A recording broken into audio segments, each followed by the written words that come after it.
Talk Money to Me is a financial podcast produced by TransGlobal. All opinions expressed by the hosts and guests are solely their own opinions and do not reflect the opinion of TransGlobal. This podcast is for educational purposes only and should not be relied upon as basis for investment decisions. Hey everybody, welcome to Talk Money to Me, where we talk about money and how it affects you. I'm your co-host, Jonathan, and I know a little bit about finance. And I'm your other co-host, Tracy, and I know almost nothing about finance. We have two wonderful guests with us today. I'll go ahead and let them introduce themselves. Hi, my name is Franklin. I'm a certified financial planner, and I am too honest for my own good. Hello, everybody. This is Richard Wang. I've been in the insurance and annuities industry for about 10 years now.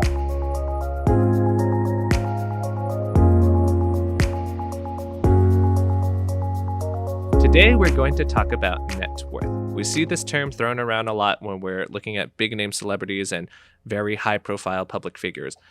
And also when we're looking at dating profiles. That too. So I was wondering, where did this idea of net worth first kind of start from? I think net worth started probably a long time ago, but back in the days, because money was physical, so it's a lot harder to keep track of the net worth. But then later on, since the double booking accounting method was developed, it was a lot easier to track net worth. And then later on, of course, money went from shells to solid gold to coins to paper, and now even digital. It makes it a lot easier for everyone to track their net worth. You know, in movies, heist movies, they always steal like golden bars. Growing up in the age where money is paper, like golden bars, I don't even know. They're useless to me. I can't pay for my DoorDash order with a golden bar, right? So how does that even work? Like if you own gold? Well, I want to say it's going to be perceived value. Wait, so who determines how much a gold bar is worth? Like I'm sure that that's going up and down too, right? Or does the gold bar always equate to something? This is the fun part about modern finance, is that we realize a lot of our assets are really based on supply and demand, right? You're asking, how come gold is worth this much? Well, it's because when there's demand for gold as a safe haven, then when people rush into buying gold, it pushes the gold price up. Then when they feel that, okay, the risk is gone and they want to move the assets or the money out of gold to invest in other things, they sell their gold and it pushes the gold price down. And the same logic can be applied to real estate, stocks. It could be applied to even cryptocurrencies. That does make sense because I have a basic knowledge of how currency exchange works.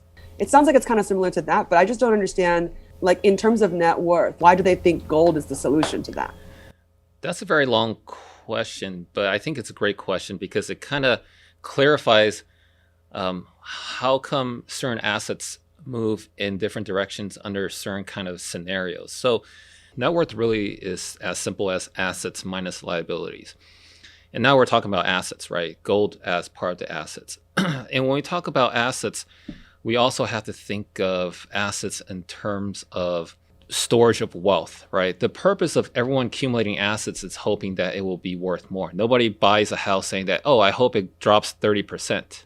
The idea of having these assets, investing in these assets, is to have it grow. But of course, when there are uncertainty in the world, people hesitant on buying more assets. They want to convert the assets into cash, something they can take with them and run away, escape with. So if someone were to say like food was the standard, that makes sense. Everyone needs food. But with gold, you don't need gold necessarily. So to me, it begs the question of why it became the standard of how to kind of price things. You can think of it like, well, how do we find gold, right? We have to blow up mountains. We have to dig for it. So the way of obtaining the gold takes a lot of time and effort to do so. So in that example, it kind of makes gold precious. And I also want to say it's probably the properties of gold. It's very malleable. You're able to forge it into jewelry, forge it into something that other people will find better or greater value in, right? There are instances where a gold chain is not going to be the cost of what the gold is, right? It's going to be the time and effort that you put into it as well. Yeah, and Richard is totally right. The whole purpose of risk management when it comes to finance is really to maintain your buying power. As in, can you buy the same amount of goods or maintain your lifestyle 10, 20, 30, or even 50 years from now if you're young, or even 70 years from now if you're young, with what you have now? If there's inflation, meaning cost of living, like buying milk, buying bread, if these costs go up 2% every year, your money, your cash has to also grow at least by 2% every year so you can buy the same amount of goods. So when you think about gold, because of scarcity, there's not a whole lot of gold being produced. You can't print gold out of thin air. And plus, gold has a 5 to 6, even maybe longer, 1,000 years of history to serve as the storage of wealth. That's why people go to it. And that's why there's another argument saying that, oh, because Bitcoin, there's only 21 million of them. So they also act like gold because there's the scarcity factor behind it. And then it can't be forged. You can't print out of thin air. So when you see money flow into alternative assets like those, like gold, cryptocurrencies, or specifically Bitcoin, for the purpose of storage of wealth, you can say that that's implying that on average people are losing faith in our government's monetary policy. I think that's so interesting because the value of gold is something that people find security in. So you're saying that the gold would crumble to pieces if we suddenly discovered that there was a way to manufacture gold. Now gold is no longer special. And the only reason it was special before is that it's scarce. And it's like not even pretty. Like I don't even like gold jewelry, right? So if alchemy wins, then gold would cease to have value. Is that what you're saying? In a way, yes. I mean, don't you think humans are funny? We put a special value in San Francisco, Fifth Avenue, right? So the real estate on these avenues don't go down, right? We put an emphasis on certain products like name brands. That's why they hold their value. Or I mean, I heard from a lot of females telling me that Chanel purse is the best investments because it appreciates in value, right? And then someone say diamond's a good investment, but sorry to burst a lot of ladies' bubbles here. Diamond is actually, it's actually, abundant. Abundant. There we go. Thank you, Richard.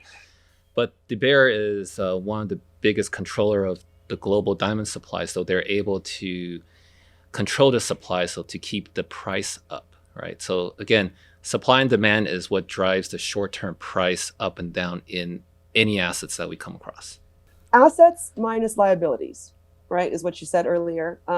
So it was very recent that I realized my assets are not just what's in my bank account. So can we maybe list out again, maybe as a review for our listeners, what types of things would be considered assets that contribute to your net worth besides gold, which I don't have? It's just the stuff that you have and what kind of value is on the stuff that you have, right? So for example, if you have a bike, that's part of your quote unquote net worth, right? Because you are able to sell that for some kind of monetary return. Cash, property, I think a lot of wealthier people now are moving their assets into art, like art paintings and stuff like that, right? Because they're able to increase the value as well. And if anything, is just holding on to what their money is into, right? So as a hoarder, my net worth is super high. I'm just kidding. If you're hoarding the right stuff, yes, definitely. What is net worth used for? I assume that I have to be able to say, like, this is my net worth to, I don't know, like, is it used in finance in any way? So for life insurance, at the very least, we use your net worth to calculate how much you would want to cover for yourself, right? So we don't want you to have $15 million in coverage if you don't actually need it. And most insurance carriers will deny you that coverage, right? Because, hey, you're not worth that much. You shouldn't need that much. The world we live in is not equal because the higher net worth you have, you might gain access to certain investments that are not available to the public. And also with a higher net worth, you might be able to get loans with lower interest rates, which will help you gain more assets. So those are all the benefits of having a higher net worth. When people say this is how the rich get richer, this is what we mean, right? Because a lot of people say that and not understand why they're like, how does that happen? But exactly what Franklin said, it's just with more money, a lot more avenues for you open up. If I were able to go without eating for the rest of my life, boom, I just increase my net worth because I'm not spending anything on food. Is it as simple as just buy certain things and don't buy others?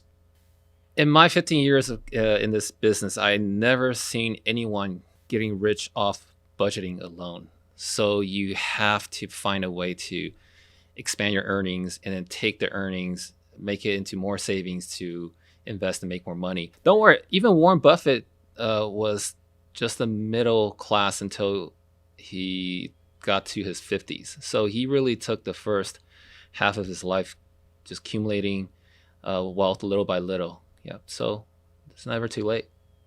And I'm just going to say my age on this podcast, as a 33-year-old, right? Like, based on the couple podcasts, I'm below average, but am I way below average? Should I get caught up? What should I be going for in terms of net worth by the time I'm 40 or by the time I'm 50? And then maybe set some goals from there? That's a great question. And I think that, in my opinion, a couple of things. Measuring yourself against other people, that's usually not a good idea. I mean, it's good to see it once in a while, but everyone has a different lifestyle, right? They spend differently. So I would say the best way to go about this is to reverse engineer, see how much you spend, and also see how much you would spend if you were living the life that you dream of. Take that amount, multiply it yearly till the day you pass away. Like, let's say you assume you live till 90. From 33 to 90, X amount of years times how much you spend every year, and then compound it with like 3% or 4%, whatever percent interest rate. Then you get how much you need to save to support your lifestyle, right? And then you can add a little bit of cushion. If there's any oopsies in the world, right? World War III, whatever, you still have enough to get by. Okay, that sounds like a lot of math. Is there any app that does this for you? I'm sure there's an app for everything. Comparison is the thief of joy, right? Whatever is your financial goal and whatever makes you happy, just keep that in mind. Don't go and compare yourself with others. That's how I was living my life until this podcast. And you guys are all like, oh, no, you should continue doing making this much. And then, so this podcast is what stole my joy. Well, I mean, I think a shameless plug right here. I think any qualified CFP can do that calculation for you easily within less than 10 minutes. And then also number two, I come across a lot of clients who decided to move to a third world country, South America, Asia, because the living standard there is cheaper and their retirement dollar can go further. So it's not always so cut and dry. Does making more money automatically mean that you have a higher net worth? No, because net worth is asset minus liability. Someone making $1 million but spending $2 million, they have negative net worth. Yeah, and listening to this podcast made me realize I lived with a negative net worth for a lot of my life. and that's okay to admit as well, right? This is something that we would want you to slowly get better at, because this isn't knowledge that people get overnight.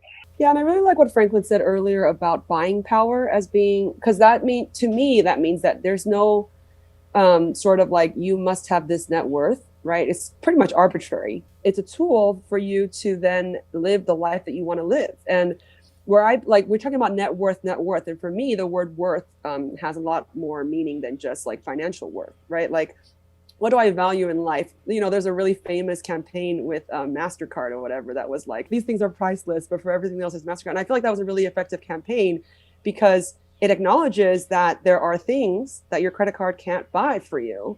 And so coming back to like, how much net worth should I have? Well, are the priceless things in my life secure, right? And how can my net worth become a tool that I build and use so that those things can stay secure? That seems like the best way to go about it, and unique to every person. So I agree. Thank you for telling me that my poverty doesn't matter. I'm just kidding. Well, I mean, for every priceless things you want to do in life, there's a price to pay for you to be in that position.